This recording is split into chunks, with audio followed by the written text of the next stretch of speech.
અરવલ્લી જિલ્લાના મોડાસા નજીક રાણા સૈયદ ચોકડી પાસે ગઈકાલે સોમવારે મોડી રાત્રે એટલે કે આજે મંગળવારે વહેલી સવારે એક અત્યંત કરુણ દુર્ઘટના બની છે।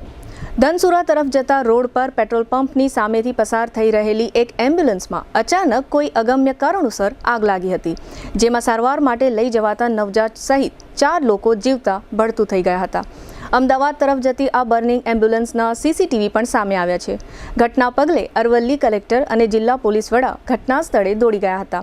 અરવલ્લી જિલ્લા કલેક્ટરે ઘટના અંગે પ્રતિક્રિયા આપી હતી અને તેમણે જણાવ્યું હતું કે આગ લાગવાનું પ્રાથમિક કારણ એમ્બ્યુલન્સમાં ઓક્સિજન સિલિન્ડર ફાટવાનું હોઈ શકે છે। અરવલ્લીના કલેક્ટર પ્રશસ્તિ પારીકે જણાવ્યું હતું કે મોડાસામાં રાણા સૈયદ મોડાસા ધનસુરા વચ્ચે હાઈવે પર એક દુઃખદ બનાવ બન્યો છે। એક એમ્બ્યુલન્સમાં લોકો ઓરેન્જ હોસ્પિટલ જતા હતા। આ બાળકનું જીવન કિંમતી અને ખૂબ આશા સાથે પહેલા એમને રેફર કરવામાં આવ્યું મોડાસા અને ત્યાંથી ઓરેન્જ હોસ્પિટલ રેફર કરવામાં આવ્યું હતું। ઓરેન્જ હોસ્પિટલની એમ્બ્યુલન્સ હતી, જેમાં એક ડોક્ટર હતા અને સાથે નર્સ પણ હતી। એક દિવસના બાળકને લઈને તેના પિતા તથા પરિવારજનો હતા। રસ્તામાં એમાં આગ લાગી ગઈ। આ જગ્યા પર એમ્બ્યુલન્સમાં પ્રાથમિક દ્રષ્ટિએ દેખાય છે કે ઓક્સિજન સિલિન્ડર હતું એ ફાટી ગયું। હજુ તપાસ ચાલે છે। પીએમ પણ અત્યારે હાલ ચાલી રહ્યું છે।